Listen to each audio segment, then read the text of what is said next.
when I took over Secretary of State, I'll refer you back to the hearings we had in the Senate in January about the role I hope to play. And I believe very strongly this president was elected. One of the reasons why he was elected, very specific things, but one of the reasons why President Trump was elected is sort of an understanding among the American people that our foreign policy was in need of a complete recalibration. A recalibration because the world had dramatically changed. Many of the institutions, policies, assumptions that our foreign policy was operating under were built upon a world that no longer existed. And it required us to re-examine that. One of the assumptions that I think we had lost during this period of time, and I don't mean to make this an academic lecture, but I wanted to give you some insight into the broader thinking, as I highlighted at that hearing less than a year, almost a year ago now, is one of the assumptions was the loss of the notion of the national interest in our foreign policy. At the core of foreign policy needs to be the national interest of the United States. Now, that doesn't mean that there aren't issues and things we care about in the world, but at its core, the core principle behind our foreign policy needs to be our national interests. So you have to, first of all, define what is the national interest, and then you have to apply it. We defined it as we are in favor of foreign policies that make America safer or stronger or more prosperous, hopefully all three, but at least one of those three. And then it requires you to prioritize. Even the richest, most powerful and influential country on earth has limited resources, has limited time. And it has to be able to dedicate those resources and time through a process of prioritization. That includes geographic prioritization. It also includes issue prioritization. And that's what we intend to do here. Then you have to have the mechanisms of foreign policy to deliver on it. In essence, you have to have a Department of State and a National Security Council and all the elements of U.S. foreign policy influence and power to deliver, to identify and then deliver on those priorities. And that's what we've attempted to do here, and I think we're well on our way to doing it. There's more work to be done. There's things we will improve upon. But generally speaking, it was the genesis behind the reorganization of the department, oftentimes applying reforms that secretaries of states of both parties, appointed by presidents of both parties, have long sought to do. And we're very proud of that going into effect and continuing to work forward. I think we generally avoided, massive disruptions to our operation, although any transition involves some disruption. But we're very happy with the way we empowered our regional bureaus, meaning our embassies and the folks at the desks here behind the regions have become more empowered and having influence over every element of our foreign policy, particularly how it's applied tactically. At the same time, one of the things we looked at is foreign aid. Foreign aid is not a separate activity of the United States government. It is an element and a tool of our foreign policy, and it should be used for the purpose of furthering the national interest. That doesn't mean we don't care about human rights. That doesn't mean we don't care about starvation. That doesn't mean we don't care about hunger. That doesn't mean we don't care about humanitarian need. What it does mean, however, is that even foreign aid, which is not charity, it is an act of the U.S. taxpayer. Now, American charities are free to give their money to whoever they want, as long as it's not a sanctioned entity. But the United States and the taxpayer money should be spent in furtherance of our foreign policy, should be spent in places and on things that further our foreign policy, and even that is not unlimited. We have a limited amount of money that we can dedicate to foreign aid and humanitarian assistance, and that has to be applied in a way that furthers our national interests, and that's what we have sought to do as well. And in that endeavor as well, we have empowered the regional bureaus and our embassies to play a dramatic role. In fact, they are not just the implementers of this. They, in many cases, are the ones that are suggesting and are leading the response. And so bringing the tools of foreign aid underneath the umbrella of our broader foreign policy has been an important and dramatic reform. Even in the midst of all that, we remain engaged around the world, including in conflicts that perhaps are not central to everyday life in America, but the president has made it a priority to be a peacemaker. And so you've seen us engaged, whether it's Russia, Ukraine, or India and Pakistan, or Thailand and Cambodia, which is an ongoing challenge, or the tragedy we see now in Sudan, or the potential for further strife in South Sudan and that falling apart. I mean, no matter Armenia and Azerbaijan, we are always looking for opportunities, if possible, to play the role of a mediator that brings about the avoidance of war or the ending of conflicts. And obviously, in many of these cases, you can get people to the table and agree, and then there's the implementation process. And so we've made progress in many of these, particularly in getting them to agree to certain conditions. Obviously, it's ongoing work to make sure that those are implemented and applied. And some of these, conflicts have deep roots that go back many, many years. But we are prepared to be engaged and helpful in ways that perhaps other nations can't. We've been viewed as indispensable in that regard, and it's a role the president takes great pride in the promotion of peace around the world, and something he deserves a lot of credit for. He is personally engaged in all of this. Obviously, the big one was the situation with Gaza, which again is ongoing. There is now a ceasefire. There's that war is no longer going on. at the scale and scope and all the things that were going on before. But obviously there's more work to remain. We are still through the process of trying to implement phase 1 and lead to phase 2 and phase 3. That is a long-term project, some of which will extend beyond the 4 years of this administration, but I thought was a very important achievement as well. So we have a lot to be proud about. I know you probably have some specific questions, and we can get to those, but I wanted to let that, lay that out as the preface and predicate for everything we're going to do today. I'd like to ask how you view recent escalation of tensions between Japan and China. You've been known for your tough rhetoric towards China over the years. Do you condemn China's recent provocative actions against Japan? Yeah, no, I think I've been nice to China, in terms of the work we have to do with them. And I had another job. My job now is I represent the President of the United States and the United States in foreign diplomacy, and I think we've made good progress with the Chinese. The Japanese are a very close ally of the United States. I think these tensions are pre-existing. We understand that's one of the dynamics that has to be balanced in that region, and I believe that we feel very strongly that we can continue with our strong, firm partnership and alliance with Japan and do so in a way that continues to allow us to find productive ways to work together with the Chinese Communist Party and the Chinese government. Look, there'll be tensions, there's no doubt about it. I mean, at the end of the day, China is and it will continue to be a rich and powerful country and a factor in geopolitics. We have to have relations with them, we have to deal with them, we have to find the things we are able to work together on, and I think both sides are mature enough to recognize that there will be points of tension now and for the foreseeable future. Our job as part of responsible statecraft is to find opportunities to work together, because I think if there's a global challenge that China and the U.S. can work together on, I think we can solve it. And there'll be points of tension. We well recognize that, and our job is to balance these two things. I think both sides understand that. And I think we can do that without imperiling or in any way undermining our very firm commitment to our partners in the Indo-Pacific. That includes not just Japan, but South Korea, and obviously if you extend further out, I don't want to leave anybody out, but India and Australia and New Zealand and all the other countries. And we also have growing and burgeoning relationships with countries like Vietnam.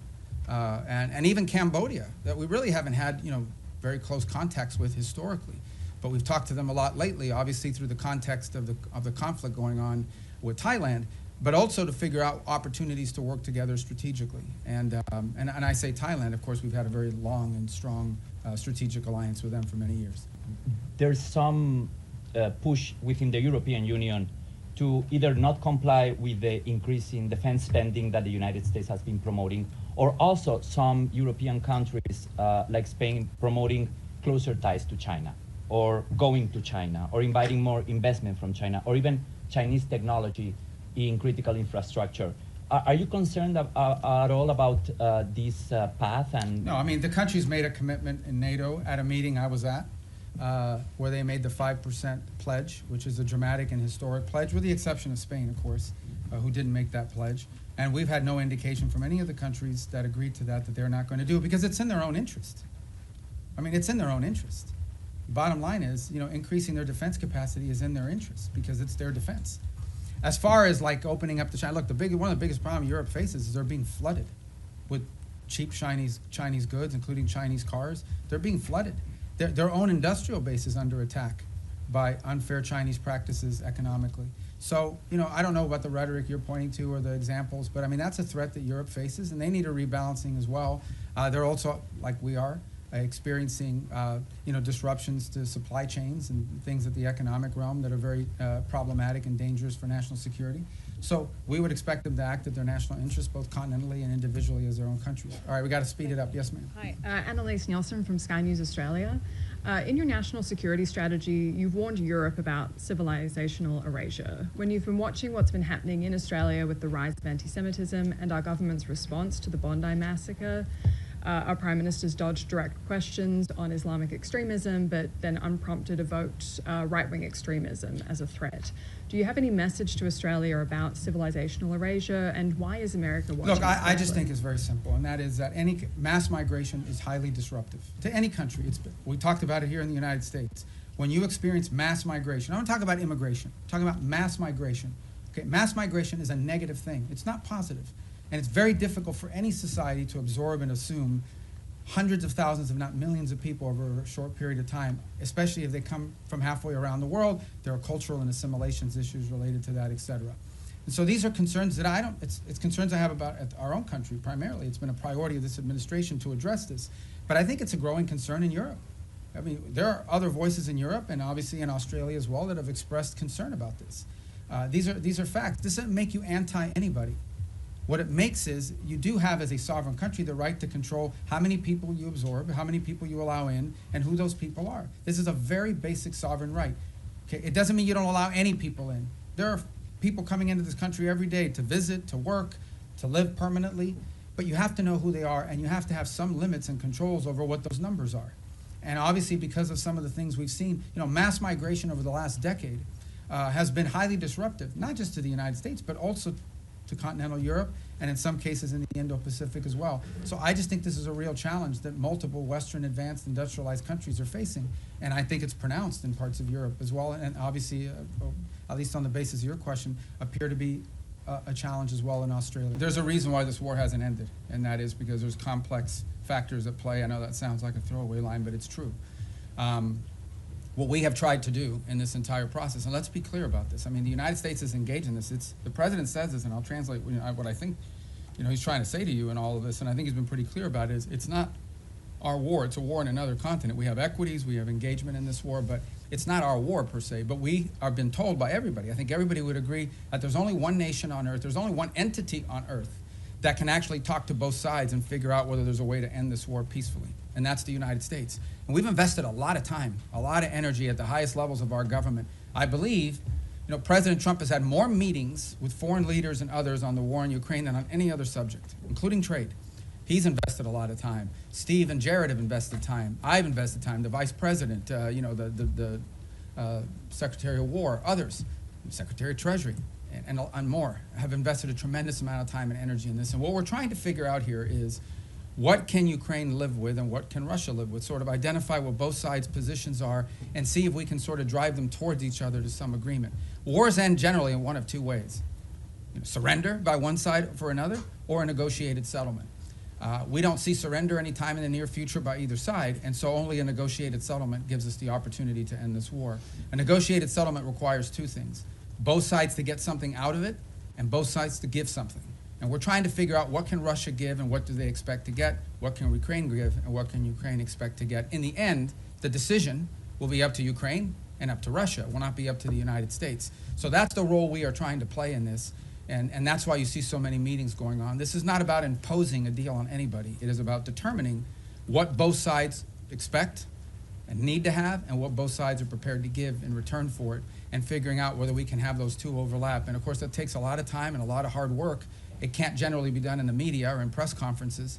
I think we've made progress, but we have ways to go, and obviously the hardest issues are always the last issues. When it comes to the Western Hemisphere, the single most serious threat to the United States from the Western Hemisphere is from transnational terrorist criminal groups, primarily focused on narco trafficking, but they're in all sides businesses as well. So the good news is we have a lot of countries in the region that openly cooperate and work with us to confront these challenges. Mexico, their level of cooperation with us is the highest it's ever been in their history. Throughout Central America, for the most part, except for maybe Nicaragua and to some extent Honduras, we've had great cooperation from Ecuador, from El Salvador, from Ecuador being in South America, but across the Pacific coast where we're also undertaking efforts. Guatemala, Costa Rica, Panama, these are all nations that cooperate with us openly in search of stability in the region. You move to the Caribbean basin, in Trinidad, in Guyana, in Jamaica, in the Dominican Republic, countries that openly cooperate with us. Even Colombia, despite its unusual president, has institutions in that country that work very closely with us, and those ties remain unimpeded and unaffected. So all of this is very positive. There's one place that doesn't cooperate, and it's the illegitimate regime in Venezuela. Not only do they not cooperate with us, they openly cooperate with terrorist and criminal elements. For example, they invite Hezbollah in Iran to operate from their territory. But they also allow the ELN and the FARC dissidents not just to operate from inside of Venezuelan territory, to control Venezuelan territory, unencumbered, unimpeded. On top of that, we know that they are in cahoots with drug trafficking organizations. It's not just that they don't work with us against these organizations. Okay? It's that they openly, cooperate with these guys and allow them to operate. So these guys are, marching in and out, doing whatever they want from Venezuelan territory, and it's a challenge. And so that's why that's received so much attention. But I would urge you to not just focus on that, but also focus on all the other things we're doing in the region, including, for example, standing up this gang suppression force in Haiti, which we were looking for 5,500 forces. We already have pledges of up to 7,500 forces from a variety of countries. We've seen donors step up to fund that effort. That's a very important effort. It all ties together cohesively. But the goal here is to bring security and stability to the hemisphere, to the region we live in, okay, which has not received enough attention. To bring the elements of American power to achieve that, to do it in partnership with as many countries as are willing to work with us in that regard. That's the goal here, and it's comprehensive and involves more than just one place. What makes Venezuela stand out is that the regime there actually cooperates with the terrorists. But how is that strategy going to dictate your relationship with other hemispheric powers like Canada and Mexico? No, I mean, we want to partner with as many people. I mean, they face the same threats that we do. I mean, it's Mexican mayors that are being assassinated in public squares. It's Mexican journalists that are being assassinated. It's parts of Mexico and institutions in Mexico that in some cases are compromised, usually through threat by these elements. They recognize it, which is why they're partnering with us. Of course we want to work with other governments in the region to confront this challenge, and in most cases we have cooperative places. Now, we don't have that from Nicaragua or Cuba, but obviously didn't have it historically from Bolivia. We hope and expect that that will change. And we certainly don't have that from the regime in Venezuela, who actually don't just not cooperate with us, they openly cooperate with narco-trafficking elements that use Venezuela as a transshipment point. The bottom line is very simple. Our interest in Venezuela and in the region is the national interest of the United States. And in Venezuela, we have an illegitimate regime that not only does not cooperate with the United States, but openly cooperates with narco-terrorists and others who threaten the national security of our country. The gentleman in the middle. I'm going to try to get to everybody, I promise. But you guys, by then, your questions will be Thank you, more Mr. Secretary. specific. You said a few moments ago that everyone wants peace for Gaza, and yet by any metric, the Israelis are flouting the ceasefire that President Trump negotiated by killing an average of 2 children a day, not allowing the agreed-upon humanitarian aid into Gaza. How long can this continue? How long can the Israelis be allowed to show such disrespect to President Trump? Well, look, that's your characterization of it about the term disrespect. What I would say is this. This was, first of all, it was a miracle that it happened in the first place. We all understand how difficult it was for that to come to the conclusion that it did, where the bombing and everything else, the scale and scope of what we saw ended, all the hostages were released, and we have relative peace right now for the most part, despite the things you're pointing to. That was very difficult. But this is not easy. Peace is a verb. It's an action. It's not a sentiment. Every single day will bring challenges. Every single day. We also have had instances, for example, over the last couple of weeks, where Hamas elements emerged from a tunnel, attached an explosive device to the side of a vehicle, and injured and almost killed Israeli soldiers. We still have this threat. We still have and see every single day Hamas openly taking steps to strengthen themselves within inside of those places in Gaza that they still control. We saw early on the atrocities they were committing in the streets against people as they were trying to show people how strong they were. So I don't think I'm standing here to tell you this is going to be easy. This is an hour-by-hour, day-by-day challenge. It's one of the reasons why we have stood up this center there in operating in Israel in partnership as well with another cell that exists in a regional country. It's why every single day there are meetings among both intelligence, diplomatic, and military officials of multiple countries that help bring about this deal to manage this. And that's why it is so critical. It is so critical and so key that we move to complete this first phase, that we move to put in place the board of peace, get everybody agree to be a part of it, move to put in place this Palestinian technocratic organization so that they can begin to provide some governance structure, and move to put in place the stabilization force. That's the goal here, but it's not going to be easy. Every day will bring new challenges to that, and we recognize those challenges are coming from all sides. Very quick follow-up there, but who's going to want to be a part of a stabilization force if Israel is effectively using Gaza as a free fire zone? Well, these are the things these are the things that we're working through right now. That's why it didn't happen yesterday. This is the hard work of diplomacy and peacemaking. Peacemaking isn't just signing a piece of paper, it's actually complying with it. And compliance oftentimes requires, in many cases, in most cases, requires daily, constant follow-up and nurturing. So that is why we are in such a hurry, and I say as a priority, to get to this point where we have the stabilization force in place, overseen by the Board of Peace, and ultimately a Palestinian technocratic entity that can increase in its capability to provide governance. The stronger they are, the weaker Hamas will be in terms of threatening Israel. And I think the more security Israel should feel and the less need for some of these things to happen. But no one's claiming this is going to be easy. We have to work on this every single day. We have people in this building and deployed abroad. This is all they do. 24 hours a day, day after day, elements of the State Department, the Department of War, and all other agencies, including Jared and Steve and even myself, who talk or do something about. There isn't a day in the last, since this was signed 2 months ago, that I haven't had to do something with regards to making progress on the phases of the ceasefire.